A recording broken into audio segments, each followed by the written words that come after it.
दोस्तों, अगर आप और अच्छी नींद चाहते हैं तो हमारी प्यारी सी ऐप नींद को इंस्टॉल करें। इस ऐप पर आपको एक्सक्लूसिव स्लीप स्टोरीज़ मिलेंगी और आप बिना यूट्यूब प्रीमियम के भी इन स्टोरीज़ को बैकग्राउंड में सुन सकेंगे। इंस्टॉल करने के लिए आप हमारी वेबसाइट neend.app पर ज़रूर आइए और अच्छी कहानियाँ, स्लीप म्यूज़िक, कुछ टिप्स सुनने के लिए इस चैनल को सब्सक्राइब कीजिए। नमस्कार, मैं हूं शांभवी और आज मैं प्रस्तुत करती हूं आकाश कौशिक द्वारा लिखी हुई एक रोमांचक स्लीप स्टोरी। ये कहानी आपको रहस्यों से भरे एक रोमांचक सफर पर ले जाएगी। आपको भारत के दूर दराज इलाकों की सैर करना बहुत अच्छा लगता है। तो एक बार आपने मन बनाया कि कैलाश मानसरोवर की यात्रा की जाए, लेकिन आपको नहीं पता था कि यह यात्रा आपके जीवन की एक यादगार यात्रा बनकर रह जाएगी। कैलाश मानसरोवर में आपको एक पर्वत के पास ऐसे साधु के दर्शन होते हैं जिनका शरीर तो जवान है, लेकिन उम्र तकरीबन 400 साल से भी ज्यादा है। वह साधु आपको बताते हैं कि कैलाश मानसरोवर के आसपास का इलाका कालातीत है, मतलब काल से परे है। इसलिए यहां बहुत से ऐसे साधु मिल जाते हैं जिनके ऊपर उम्र का कोई प्रभाव नहीं पड़ता। आप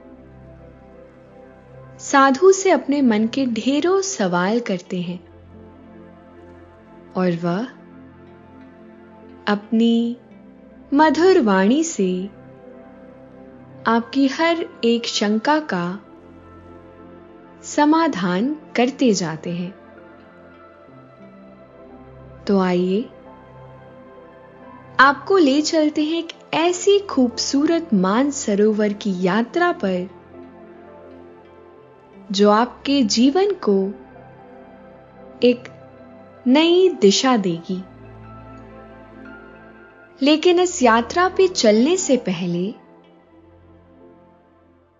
आप अपने आसपास की सारी लाइट्स ऑफ कर लीजिए। आराम से लेट जाइए। अपनी आंखें धीरे धीरे बंद कर लीजिए। अब थोड़ा सा अपने शरीर को आराम दीजिए। थोड़ा और आराम दीजिए। अपने शरीर को बिल्कुल ढीला छोड़ दीजिए। कोई टेंशन नहीं, कोई तनाव नहीं। अपने दिमाग में चल रहे सभी विचारों को, चिंताओं को त्याग दीजिए। एक शांति सी महसूस कीजिए। सारे नेगेटिव, सारे पॉजिटिव विचारों को धीरे धीरे निकाल दीजिए।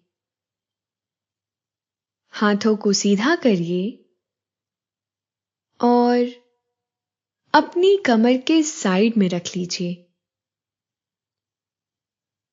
अब अपनी सांस पर ध्यान लगाइए। आपका मन शांत, एकदम शांत होता जा रहा है।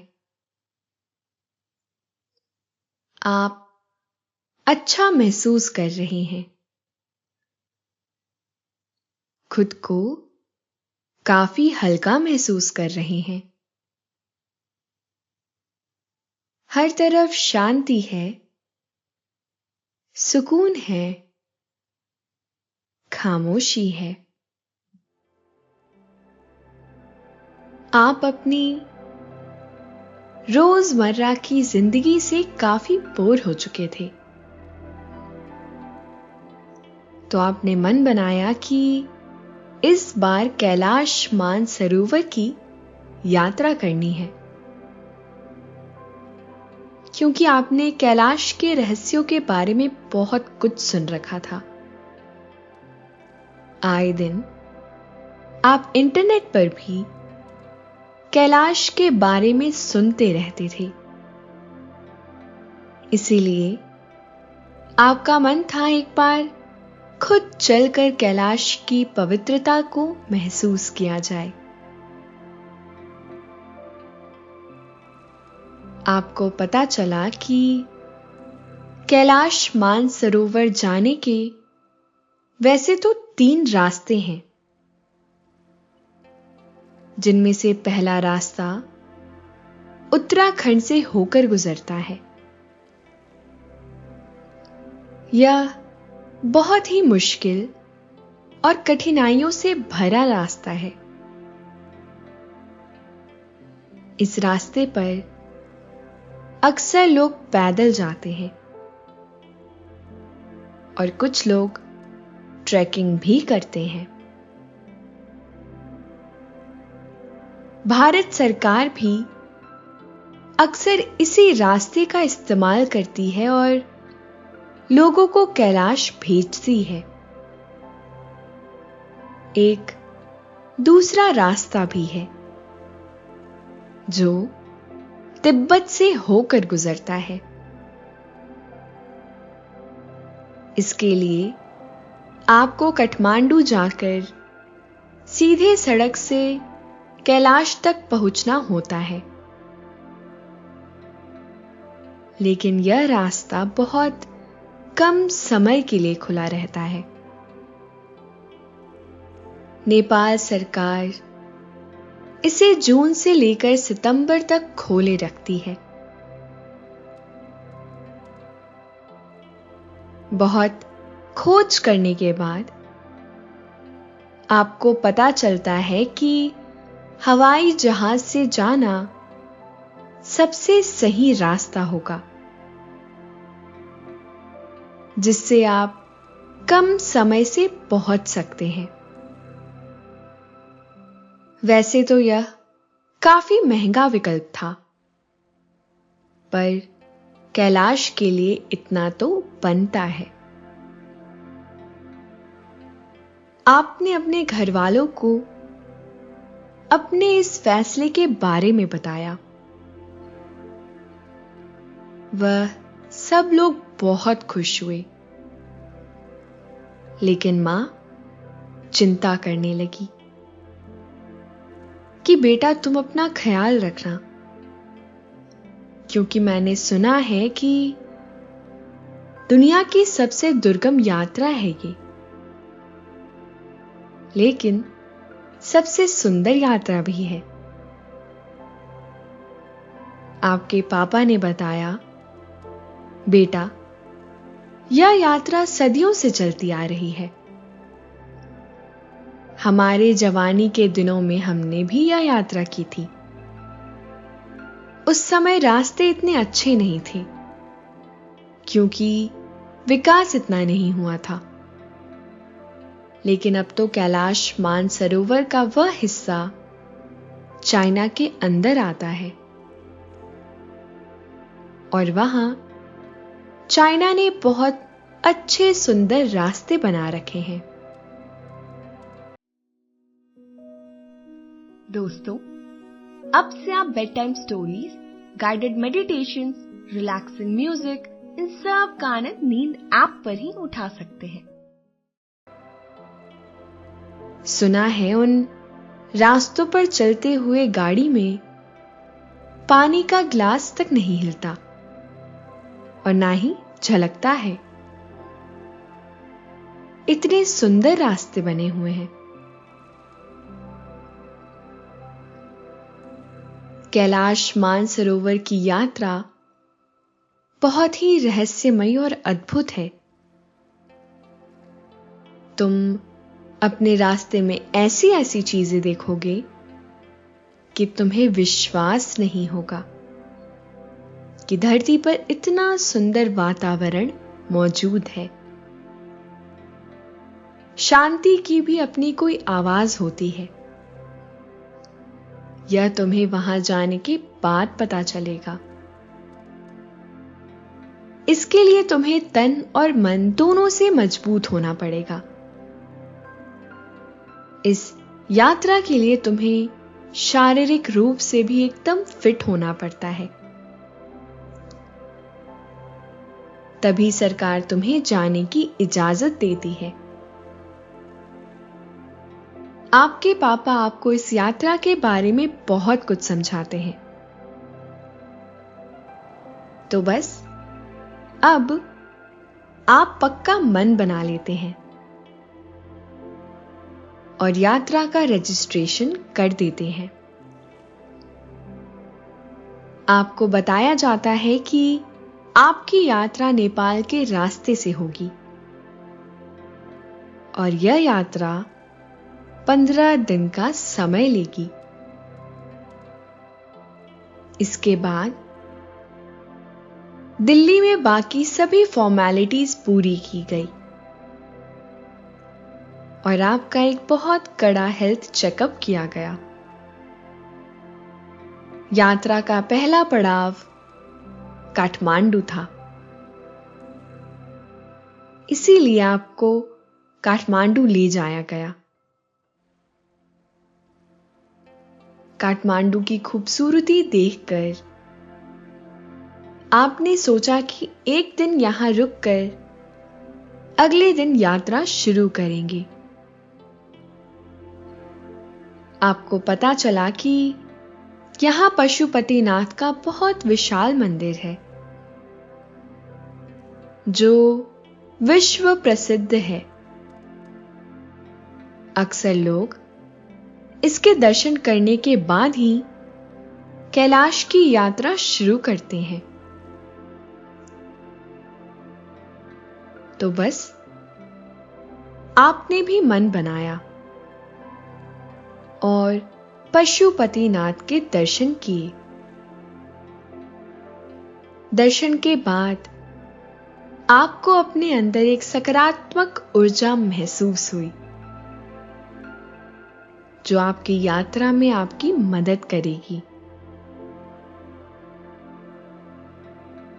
आपको ऐसा आभास हो रहा था कि आपको इस यात्रा में कुछ बहुत महत्वपूर्ण मिलने वाला है। यह यात्रा आपका जीवन बदलने वाली है। अगली सुबह आप काठमांडू से कैलाश मानसरोवर के लिए निकल पड़े।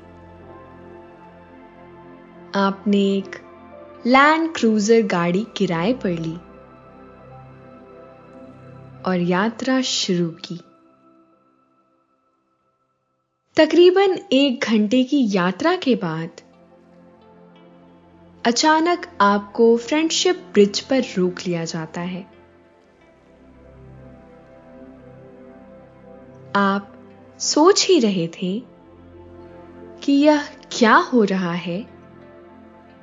इतने में ही चीनी अधिकारी आकर आपके सामान की चेकिंग करते हैं।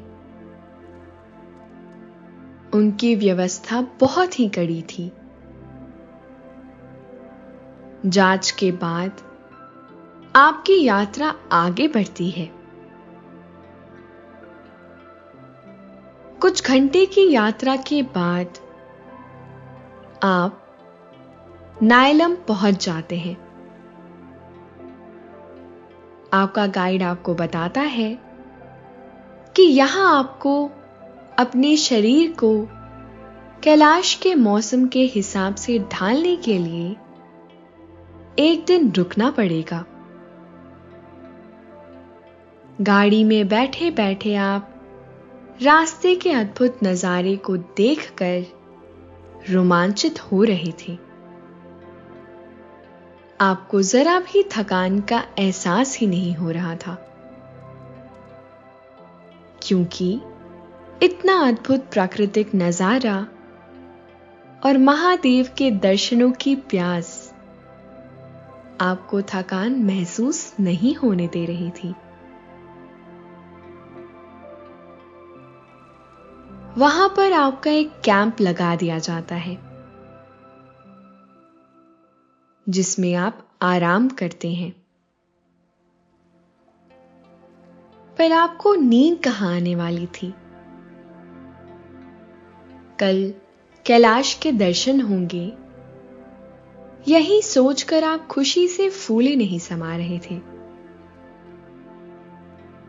इसीलिए आप कैंप से बाहर निकलकर पहाड़ के पत्थर पर जाकर बैठ जाते हैं और वहां से तारों को देखते रहते हैं। आप मन ही मन सोचकर खुश हो रहे थे कि कल आपको मानसरोवर के दर्शन होने वाले हैं।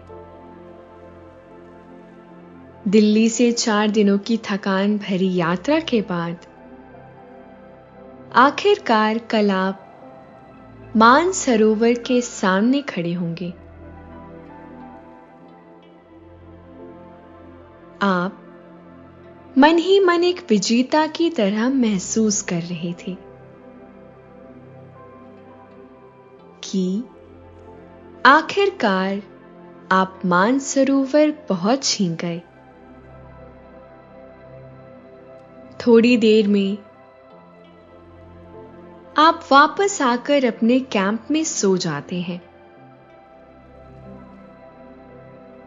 अब अगला दिन शुरू होता है और सुबह होते ही आपकी यात्रा शुरू कर दी जाती है।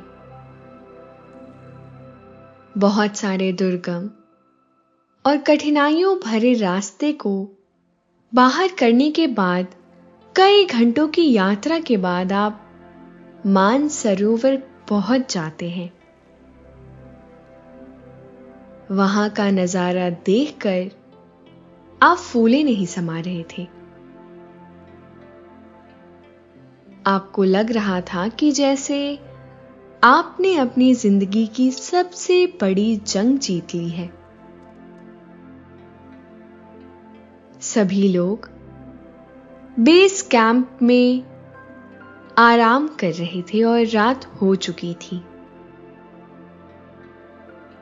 आपको नींद नहीं आ रही थी, तो आप कैंप से बाहर निकलकर कैलाश की तरफ देखने लगे। वहां से कैलाश का दक्षिणी हिस्सा दिखाई दे रहा था। अचानक कैलाश की तलहटी से एक ज्योति पुंजिक रोशनी निकलकर आपके कैंप की तरफ पड़ रही थी। जैसे ही वे रोशनी आपके नजदीक आती जा रही थी, वैसे वैसे उसका तेज बढ़ता जा रहा था।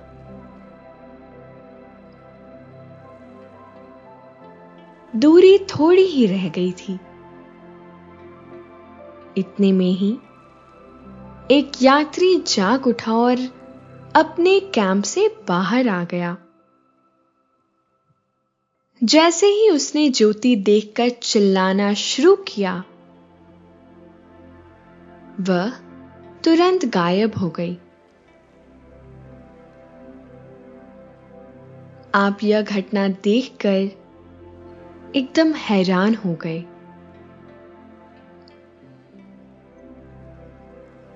ऐसा विचित्र और अद्भुत नजारा आपने जीवन में पहले कभी नहीं देखा था। आपने उस यात्री से कहा कि इसके बारे में किसी को मत बताना। वह भी मान गया और अपने कैंप में जाकर सो गया।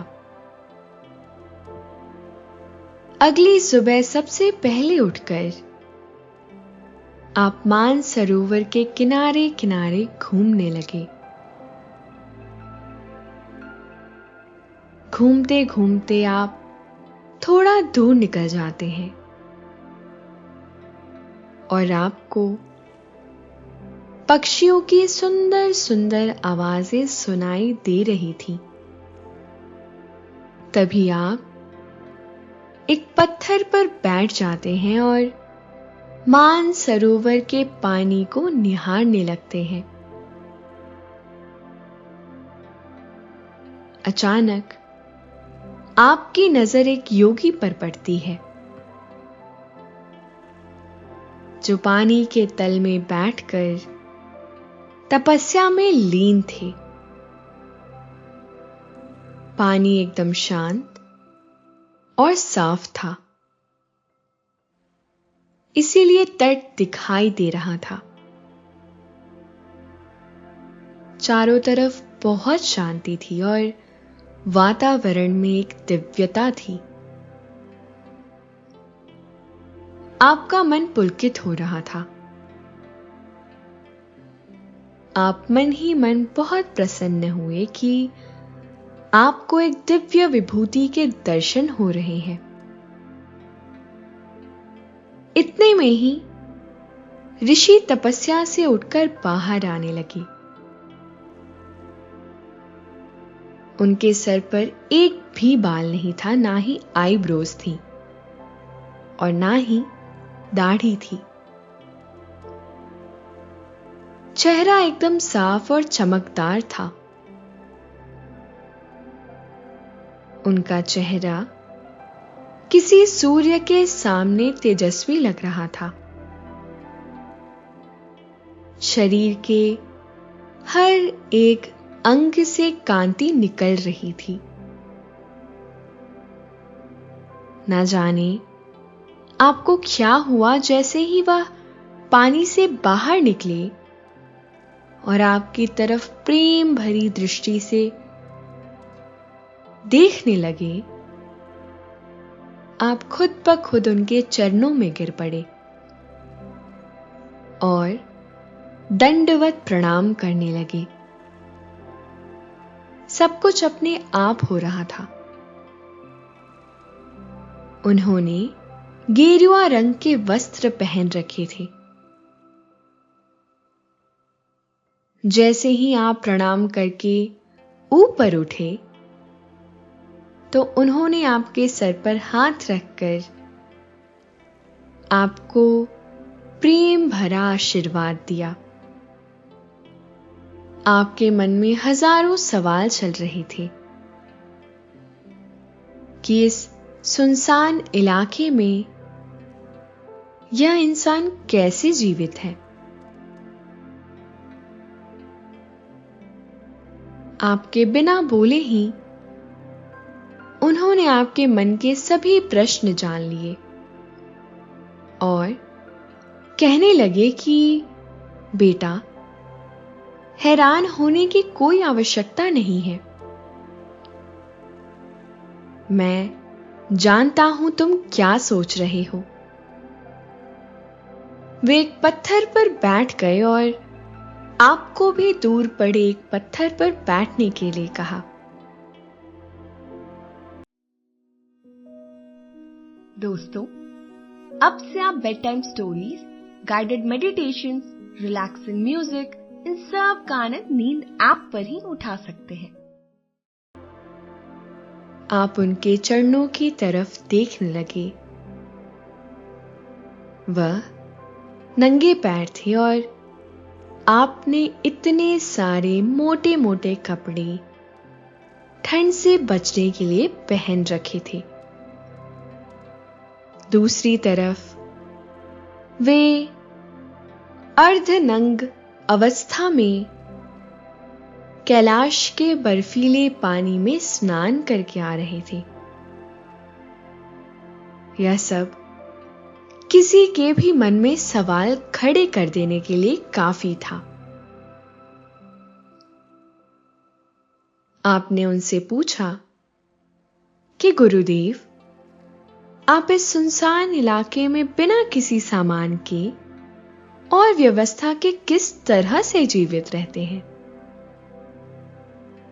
आप कौन हैं और यहां किस लिए रहते हैं? गुरुदेव थोड़ा मुस्कुराए और अपने बारे में बताने लगे। उन्होंने कहा कि मैं 400 साल पहले पहली बार कैलाश आया था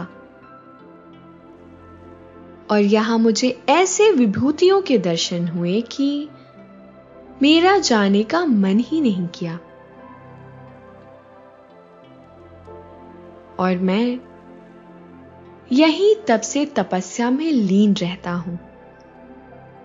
आपने कहा, यह कैसे संभव है कि कोई व्यक्ति 400 साल तक जीवित रह सकता है? गुरुदेव ने बताया, यहां हिमालय में सब कुछ संभव है। यहां ऑक्सीजन की मात्रा बहुत कम है और ग्रेविटी का भी उतना असर नहीं पड़ता। इसके साथ ही बर्फीला वातावरण आपकी उम्र बढ़ने की प्रक्रिया को बहुत धीमा कर देता है और बाकी रहा आपका खान पान, जो अगर शुद्ध हो, सात्विक हो, तो आप एक लंबी आयु आज भी जी सकते हैं। प्रकृति जिस रूप में आपको देती है, उसी रूप में आपको ग्रहण करना चाहिए। उसमें ज्यादा बदलाव करने से आपके स्वास्थ्य पर बुरा असर पड़ता है। लेकिन हम जैसे योगी बिना भोजन के भी जीवित रह सकते हैं। केवल सूर्य का प्रकाश और वायु के द्वारा हमारा शरीर पर्याप्त ऊर्जा इकट्ठा कर लेता है। गुरुदेव ने एक रहस्य बताया कि हमारे शरीर के कई मुख हैं जिनसे हम भोजन करते हैं। एक तो मुख यह है जिससे हम निवाला खाते हैं और एक मुख है पूरे शरीर पर फैले हुए यह रोम छिद्र जो हमारी त्वचा में मौजूद होते हैं।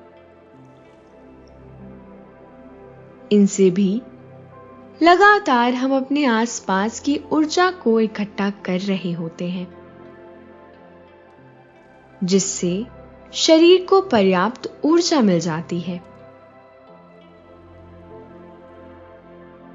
योगी अपने ऊपरी मुख को बंद करके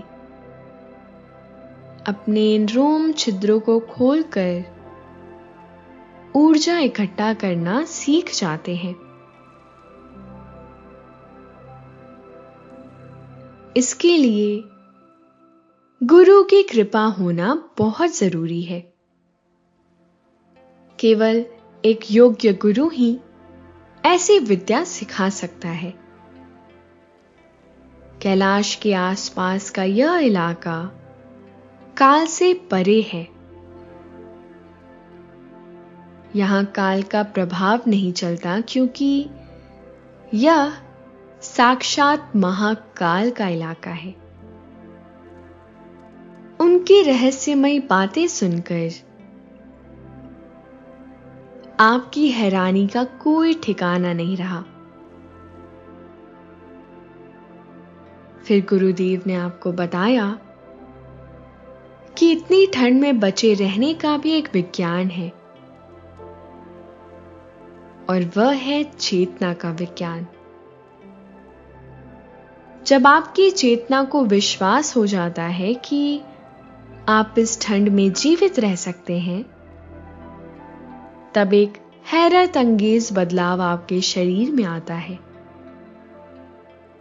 और आपका शरीर आपकी सोच के हिसाब से खुद को ढालना शुरू कर देता है। यह सब आपके सबकॉन्शियस माइंड में होता है। गुरुदेव ने बताया, मनुष्य शरीर में ऐसे ऐसे रहस्य छुपे हुए हैं जिनका पता अभी तक वर्तमान वैज्ञानिकों को नहीं चल पाया है और ना ही कई शताब्दियों तक चलने वाला है। यह रहस्यमय विज्ञान ऋषि मुनियों ने गुप्त करके रखा हुआ है और केवल परम पवित्र और शुद्ध आत्माओं को ही इसका ज्ञान प्राप्त होता है। बेटा, कल जो ज्योति पुंज तुम्हारी तरफ पड़ रहा था, वह हिमालय के सिद्ध आश्रमों में मौजूद एक बहुत महान ऋषि की ज्योति थी, जो ज्योति रूप में तुम्हारी तरफ पड़ रही थी। शायद वह तुमसे कुछ बात करना चाहते थे, तुम्हें कुछ बताना चाहते थे। यह तो वही जाने, लेकिन वह ज्योति मैंने भी देखी थी। तब मैं समझ गया था कि इस बार यात्रा में कोई दिव्य विभूति मानसरोवर के दर्शन करने आई है, और इसीलिए मैंने अपनी प्रेरणा से तुम्हें दर्शन दिए। गुरुदेव तब आपको अपनी गुफा में लेकर जाते हैं, जहां आप देखते हैं कि बहुत कम सामान इधर उधर पड़ा हुआ था।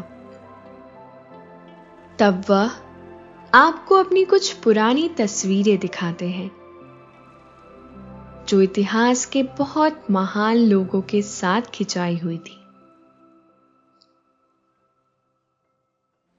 भारत के ऐतिहासिक लोगों के साथ खींची हुई तस्वीर देखकर आपको विश्वास हो गया कि गुरुदेव जो भी कह रहे हैं उसमें सच्चाई है,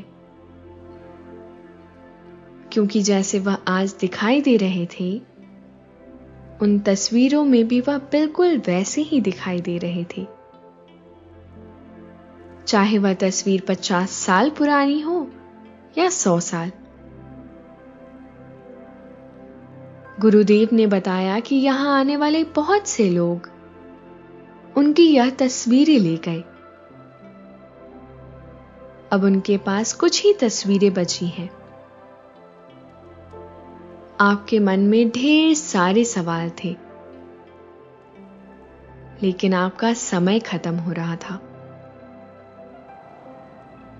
आपको अपने कैंप पर वापस पहुंचना था, वरना सभी को पता चल जाता और आपकी खोज शुरू हो जाती। इसीलिए आपने गुरुदेव को प्रणाम कर जाने का फैसला किया। गुरुदेव ने आपको आशीर्वाद दिया और कहा कि जल्दी ही तुम वापस इस क्षेत्र में आओगे और अपने जीवन का उद्देश्य पाओगे। इसके साथ ही आप वापस कैंप तक लौट आते हैं और अपने साथियों के साथ यात्रा करके वापस घर की तरफ लौट जाते हैं, मन में ख्वाब लिए कि एक दिन आप फिर वापस आएंगे और अपने जीवन के उद्देश्य को जानेंगे। यह यात्रा आपके लिए सच में एक जीवन बदल देने वाला अनुभव साबित हो गई। यह यात्रा आपके जीवन में एक ठहराव लेकर आई और आपके जीवन को आनंद से भरकर चली गई। धन्यवाद। आपने ये कहानी सुनी, कहानी सेजेस ऑफ हिल्स की। आपको अच्छा लग रहा है और समय हो गया है आपके सोने का। आप महसूस कर रहे हैं कि नींद आपको अपनी आगोश में समाती जा रही है। शुभ रात्रि।